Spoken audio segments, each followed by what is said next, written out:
Good morning વિદ્યાર્થીઓ. તારીખ 8/3/21 સોમવાર. આજે આપણે ગુજરાતી વિષયનું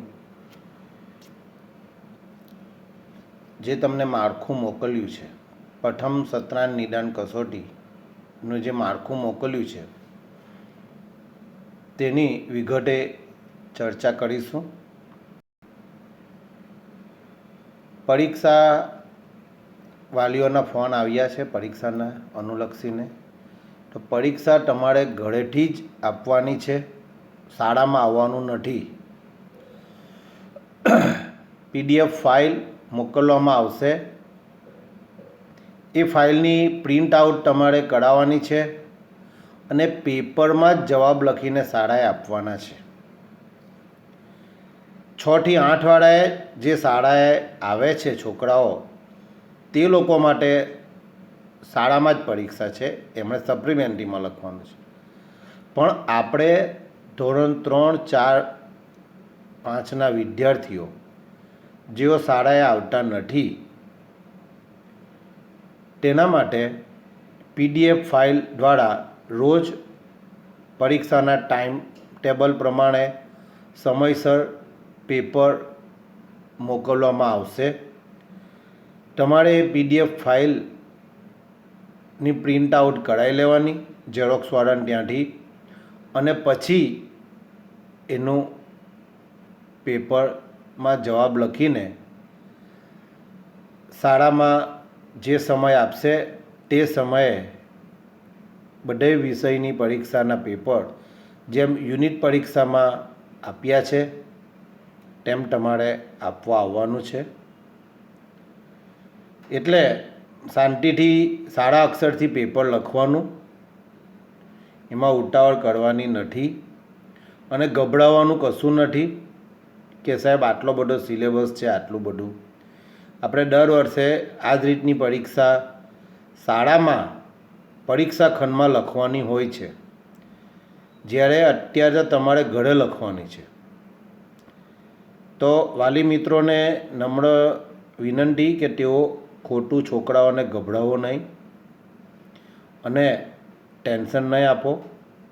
સારા અક્ષરથી, એવું નથી કે 1.5 કલાકમાં લખી કરવાની છે.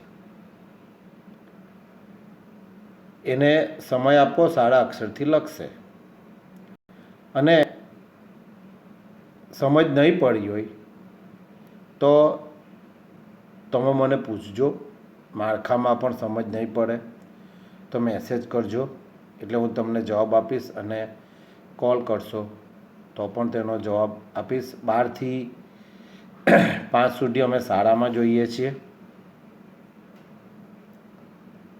અમારા શિક્ષકોએ જવાનું છે, એટલે તમે શાળામાં હોઉં ત્યારે તમે સવાલ, તમારો કોઈ પ્રોબ્લેમ હોય તો મને પૂછી શકો છો.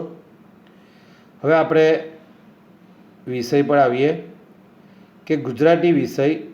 બીજી એક વાત કહી દઉં કે આવતીકાલે મંગળવારે હું તમને અંગ્રેજીનું માળખું અને અંગ્રેજીનું વિગતવાર સમજાવીશ.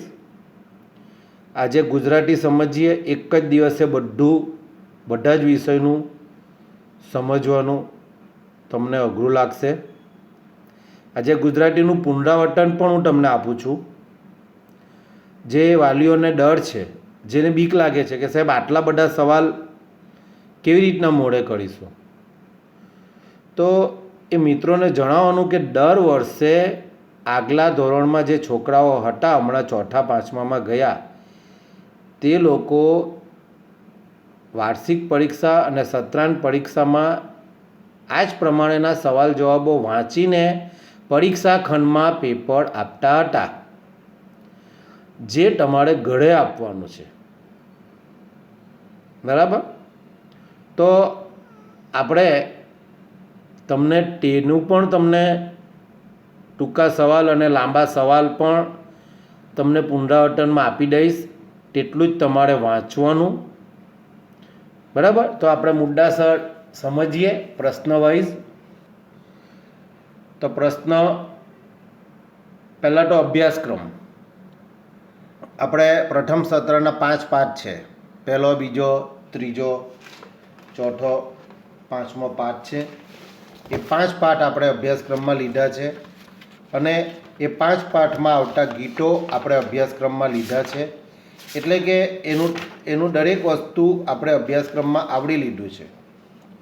તો કે પહેલો પાઠ વાંદરાને વાંચતા ન આવડે, બીજો પોટલા ટપકે ટપ, ત્રીજો હું પતંગિયું મારા પિલ્લુનું, ચોથો સસલાની પાછળ કૂતરો અને પાંચમો કોળો કાચબો ભીનો ચાંદો.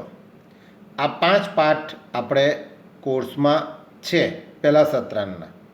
તો એ 5 પાઠનું આપણે પરીક્ષામાં પૂછાશે. શું પૂછાશે તે તમને માળખું આપી દીધું છે.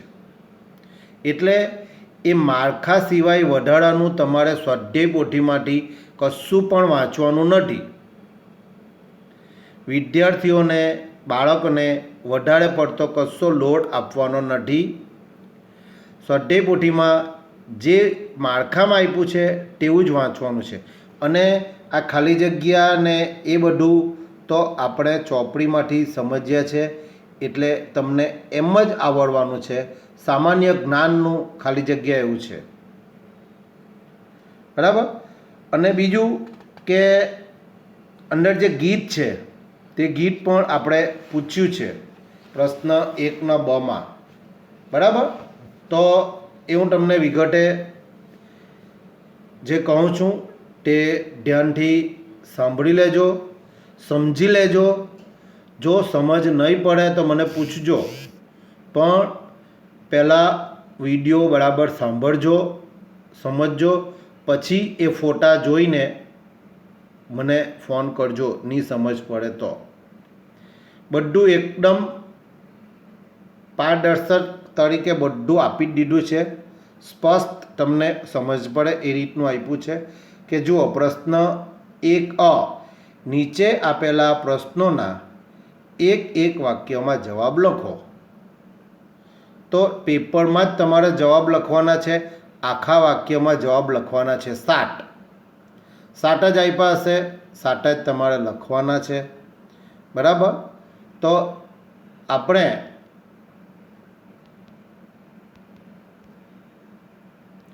જુઓ, આ ફોટો તમને મોકલાવું છું. તો અંદર લખ્યું છે કે નીચે આપેલા પ્રશ્નોના એક વાક્યમાં જવાબ લખો. સ્વાધ્યાય પોથીમાં પાના નંબર 5, પાઠ 1. તો મેં તમને સવાલ આપ્યા છે. આટલા જ સવાલ તમારે વાંચવાના છે, બરાબર. આટલા જ. દરેક પાઠમાંથી 3 સવાલ આપ્યા છે કે ભાઈ વાંદરાની ચિંતા કોણ કરતું હતું. બીજું, ઠંડીથી બચવા વાંદરાઓએ શું કર્યું. ત્રીજું, સુગડીએ ખટખટને શું બનાવવા કહ્યું. આ પહેલા પાઠમાંથી આટલા સવાલ આ પુનરાવર્તનમાં તમને આપ્યા છે. પાઠ બીજો, પાના નંબર 14 સ્વાધ્યાય પોથીમાં, પાના નંબર 14 સ્વાધ્યાય પોથીમાં. વાદળા કોની ગાડીમાં બેસીને દોડવા ગયા. પવને પોતાનું કામ શરૂ કર્યું, તેથી ધરતી પર શું આવ્યું. દીવો કોણે સળગાવ્યો. આ 3 સવાલ બીજા પાઠમાં ફક્ત 3 સવાલ વાંચવાના, બરાબર. અને પાઠ 3 આ તમે બધા જે મેં સવાલ લખાવ્યા છે પાના નંબર સહિત, તો બાળકને સ્વાધ્યાય પોથીમાં આ પાના નંબર જે મેં તમને આપ્યા છે, દાખલા તરીકે પાઠ 3 સ્વાધ્યાય પોથી પાના નંબર 24. તો પાના નંબર 24 પર આ 3 સવાલ પર બાળકને ટીક કરી આપો, ખડાની નિશાની, કે જેથી કરીને એ વાંચે અથવા વાંચીને પછી મોઢે લખે તૈયારી રૂપે પરીક્ષાની. તો પાઠ 3 સ્વાધ્યાય પોથીમાં પાના નંબર 24 પર જે 3 સવાલ છે. ઈવાને કયું પતંગિયું ખૂબ ગમી ગયું. કયું પતંગિયું ખૂબ ગમી ગયું. 8મું, દ્વિજે કોનું નામ પિલ્લું પાડ્યું. દ્વિજે કોનું નામ પિલ્લું પાડ્યું? 9મું, કોસેટો તૂટતા તેમાંથી શું બહાર આવ્યું? બરાબર. તો આ પાઠ 3માં 3 સવાલ છે. હવે પાઠ 4 સસલાની પાછળ કૂતરો, તેમાં 3 સવાલ. સ્વાધ્યાય પોથી પાના નંબર 41 પર આપ્યા છે. તો જંગલમાં શિકાર કરવા કોણ ગયું? જંગલમાં શિકાર કરવા કોણ ગયું? 11મું, હંત્રિક શિકારી બપોરે આરામ કરવા ક્યાં બેઠો? હંત્રિક શિકારી બપોરે આરામ કરવા ક્યાં બેઠો? ત્યાર પછી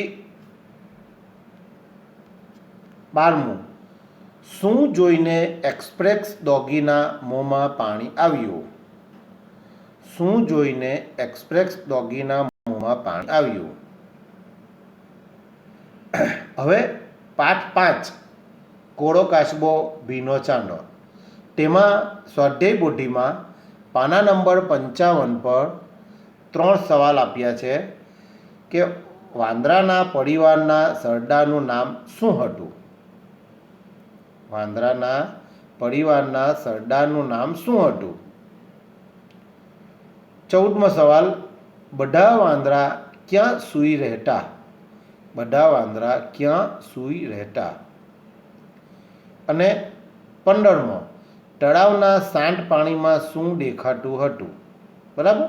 આ 15 સવાલમાંથી તમને 7 સવાલ પરીક્ષામાં પૂછાશે. તો તમારે સ્વાધ્યાય પોથીમાં આ 15 સવાલ પર ખડાની નિશાની કરી દેવાની અને આ 15 સવાલ જ વાંચવાના. બરાબર. બીજું વધારાનું વાંચશો નહીં, બાળકને ટેન્શન આપતા નહીં. બરાબર. પછી આપણે પ્રશ્ન 1નો બ, નીચે આપેલી કાવ્ય પંક્તિ પૂર્ણ કરો. 3 માર્ક. કે સાહેબ કાવ્ય પંક્તિ એટલે? તો કાવ્ય પંક્તિ એટલે મેં તમને 3 ગીત આપ્યા છે.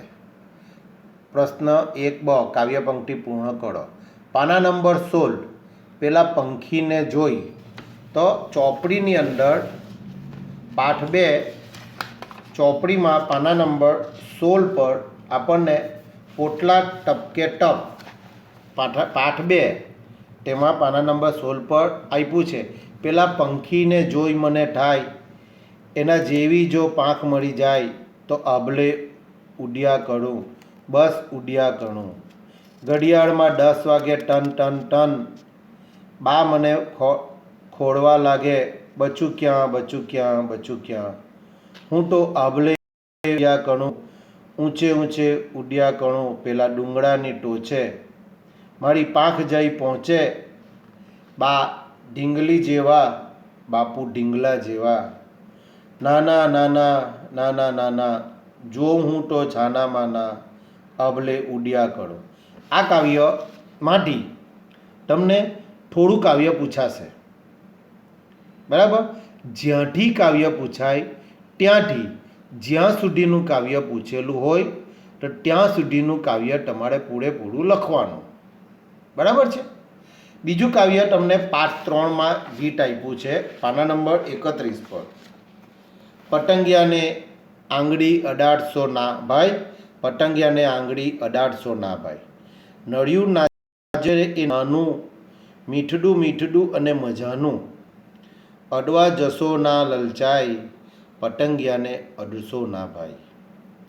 ભલી ભોળી છે સી આંખ, રંગ રંગ રૂપાળી પાંખ, ઉડા રંગોથી છાંટ કેવી છવાય, રૂડા રંગોથી છાંટ કેવી છવાય, પતંગિયાને અડશો ના.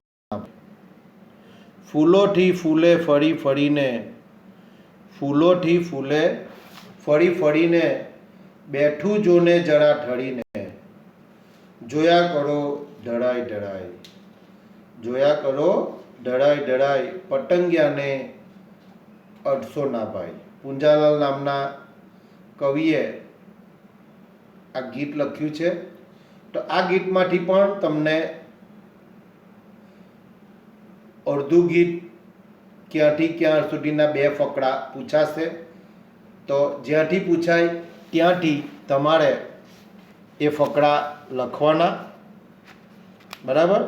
જ્યાં સુધી પૂછાય ત્યાં સુધીનો પૂરેપૂરો ફકરો લખવાનો. 1 કે 2 લીટી લખશો નહીં. જ્યાંથી જ્યાં સુધીનું પૂછાયું છે ત્યાં સુધીનું તમારે લખવાનું.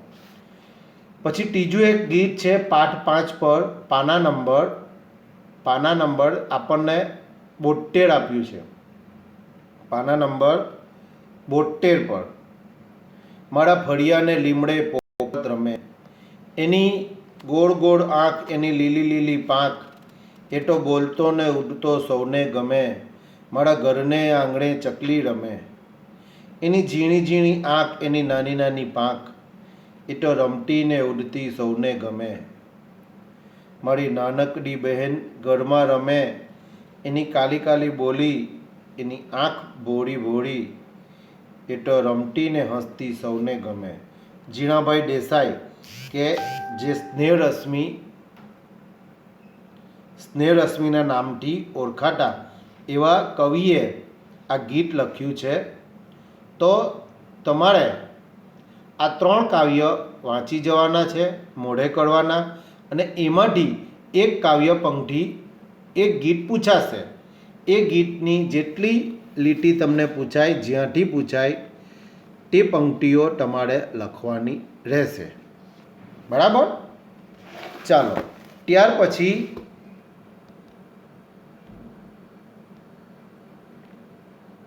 પ્રશ્ન 2 નીચેના વિધાનો ફક્ત કોણ બોલે છે તે લખો. તમને સવાલ આપ્યો હશે અને એની સામે ચોરસ ખાનું આપ્યું હશે, તેમાં વાક્ય કોણ બોલે છે તે આપણે લખવાનું છે. આનું કોઈ પુનરાવર્તન આપીશ નહીં, ફક્ત પ્રશ્ન 1 અને પ્રશ્ન 4ના જ મેં પુનરાવર્તન આપ્યા છે, કારણ કે આ એકદમ સહેલા સવાલો છે બધા. નીચેના વિધાનો ફક્ત કોણ બોલે છે તે લખવો. એમાં ચોરસ આપ્યું હશે જવાબ માટે, તેમાં તમારે લખવાનું છે. આપણે યુનિટ ટેસ્ટમાં લખ્યું જ છે એ રીતે. બીજું, કૌંસમાંથી યોગ્ય શબ્દ પસંદ કરી ખાલી જગ્યા પૂરો. આ પણ આપણે યુનિટ ટેસ્ટમાં આવી છે.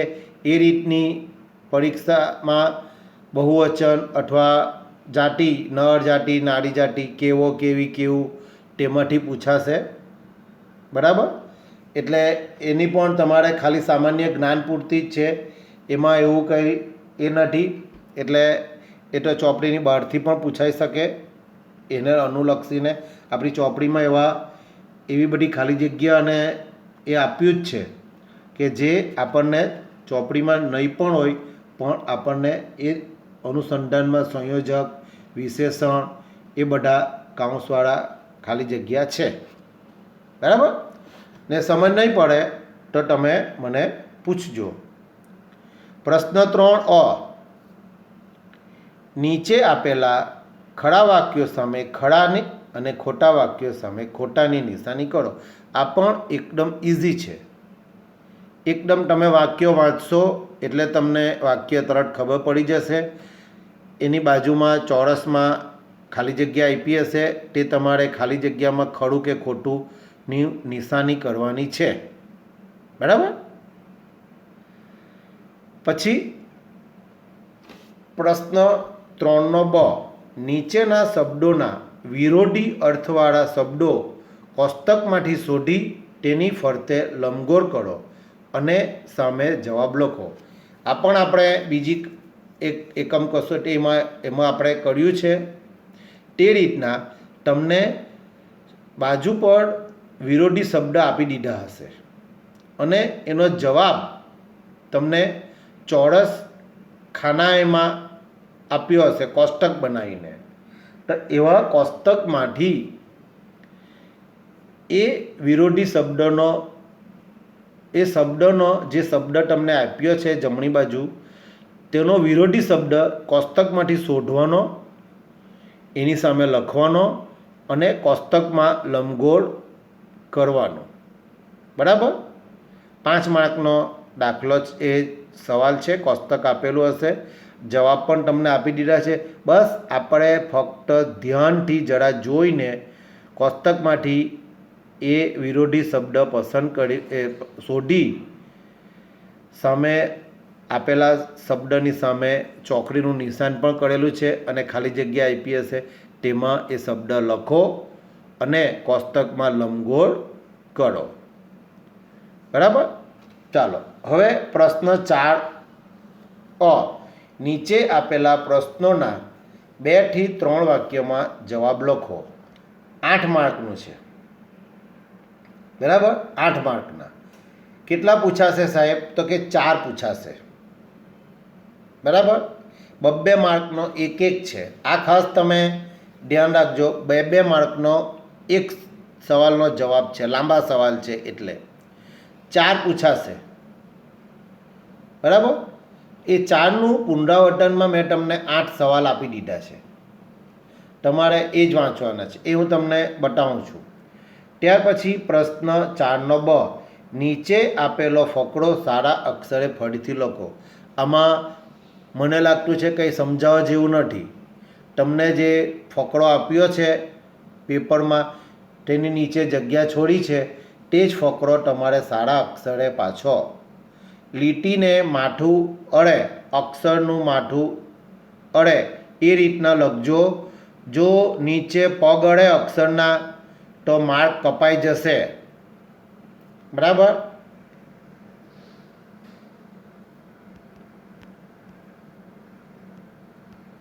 જુઓ અહીંયા પ્રશ્ન 4 નીચે આપેલા પ્રશ્નોના 2-3 વાક્યમાં જવાબ લખો. સ્વાધ્યાય પોથીમાંથી આપણે પાના નંબર સહિત આપી દીધા છે. તમારે કશે શોધવાની પણ જરૂર નથી, કોઈ પાના ઉઠલાવવાની જરૂર નથી. પાના નંબર 5 પર જે સવાલ છે તે તમારે મોઢે કરવાનો છે. સુગરીએ વાંદરાને ચિંતા કેમ છોડી દીધી? સુઘડીએ વાંદરાની ચિંતા કેમ છોડી દીધી? ત્યાર પછી બીજો સવાલ પાના નંબર 6 પર, ઘર વગર વાંદરાઓને કઈ કઈ મુશ્કેલીઓ પડી? એ પાના નંબર 6 પર જે સવાલનો જવાબ છે તે વાંચો, મોઢે કરો. ત્રીજું, વાદળાએ કેવા કપડાં પહેર્યા? ક્યારે? પાના નંબર 15 પર આ સવાલનો જવાબ છે અને આ સવાલ પણ છે. ત્યાંથી વાંચો અને મોઢે કરો. ચોથું, ધરતી પરના લોકો વરસાદ હવે બંધ થયો એ ક્યારે કહેવા લાગ્યા? પાના નંબર 15 પર આ સવાલનો જવાબ આપ્યો છે. ધ્રીજ અને ઈવા પિલ્લુની કેવી રીતે બહાર લેટા? પાના નંબર 25 પર છે. બરાબર. છઠ્ઠું, કોસેટો તૂટતા શું થયું? તેની કેવી સ્થિતિ હતી? એ પણ પાના નંબર 25 પર આપ્યો છે. અને 5મા પાઠના એક્સપ્રેસ ડોગીએ હંત્રિક શિકારીને શો ઉત્તર આપ્યો? પાના નંબર 41 પર.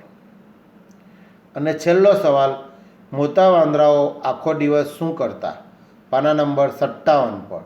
આ 8 સવાલના જવાબ તમારે મોઢે કરવાના છે અને એ 2-3 વાક્યના છે એટલે એક સવાલના જવાબના 2 માર્ક મળશે તમને. એટલે 8 માર્કનો પ્રશ્ન છે. 4 સવાલ પૂછાશે, 4ના જવાબ તમારે લખવાના છે. પુનરાવર્તનમાં તમને 8 સવાલ આપ્યા છે. બરાબર. આમાંથી જ તમે એ લાંબા સવાલો પણ પૂછાશે. તો અને તો તમને કીધું કે જે ફકરો આપ્યો છે તે બેઠો સારા અક્ષરે તમારે લખી દેવાનો છે. રસોઈ દીર્ઘઈ કાનો માત્રા, રસ્વવાળું દીર્ઘવાળું, અલ્પવિરામ, પૂર્ણવિરામ, અવતરણ ચિહ્ન, ઉદ્ગાર ચિહ્ન, જેટલા પણ ચિહ્ન અને નિશાનીઓ કરેલી હોય એ દરેક તમારે ફકરામાં જેમ છે તેમ લખવાનું રહેશે. પછી તમે પૂર્ણવિરામ ભૂલી જાઓ, અલ્પવિરામ ભૂલી જાઓ તો એના માર્ક કપાઈ જશે. નીચેનો ફકરો સારા અક્ષરે લખો એટલે અંદર બધા ચિહ્નો પણ તે જ પ્રમાણેના કરવાના. રસ્વઈ, દીર્ઘ, એકાનો, માત્રા, રસ્વવાળું, દીર્ઘવાળું, અલ્પવિરામ, પૂર્ણવિરામ, ઉદ્ગાર ચિહ્ન, પ્રશ્ન ચિહ્ન, અવતરણ ચિહ્ન, અનુસ્વાર. બરાબર. આ બધા ચિહ્નો, બધી વસ્તુ તમારે ફકરામાં આપી હોય એ રીતના લખવાની રહેશે અને સારા અક્ષર કરવાના. તો હવે આમાં તમને કશે સમજ નહીં પડે તો તમે મને આજે 12 થી 5 હું શાળામાં હોઉં છું તો મેસેજ કરજો, એટલે તમને ફોન કરજો, તમને સમજ પાડી દઈશ. બરાબર. તો આટલું વાંચજો. આવતીકાલે તમને અંગ્રેજી વિષયનું પુનરાવર્તન પણ આપી દઈશ અને બીજું કંઈ તમને પ્રોબ્લેમ હોય તેનું પણ આપણે નિરાકરણ લાવી દઈશું. તો આટલું તમારે પુનરાવર્તન, હું એવું નથી કહેતો કે તમારે લખવાનું જ છે.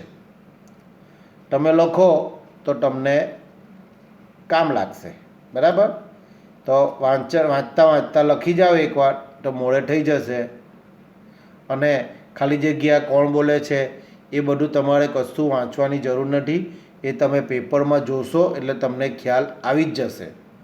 એટલે વાલી મિત્રોને જણાવવાનું કે આ લાંબા ટૂંકા સવાલો અને આ જે ગીત આપ્યા છે 3, એટલું જ બાળકો પાસે વંચાવજો. પેલા ખાલી જગ્યા અને કોષ્ટક, ખડા ખોટા એ બધું પેપર આવશે એટલે અંદર જોશો તમે એટલે તમને ખબર પડી જશે. કારણ કે એ બધી સ્વાધ્યાય પોથીની ખાલી જગ્યાને નામ બદલેલા હોય, પછી કેવુંમાં જે આવતો હોય જવાબ એ રીતના વિશેષણમાં, સંયોજકમાં અને ટોપણ કે એ પેલા પાઠમાં હતું. એટલે 5 પાઠ સુધીનું જે કંઈ હશે તે તમે એકવાર જોશો એટલે તમને ખ્યાલ આવી જશે. બરાબર. તો આટલું લાંબા સવાલ, ટૂંકા સવાલ અને ગીત વાંચજો અને મોઢે કરજો. જય શ્રી કૃષ્ણ.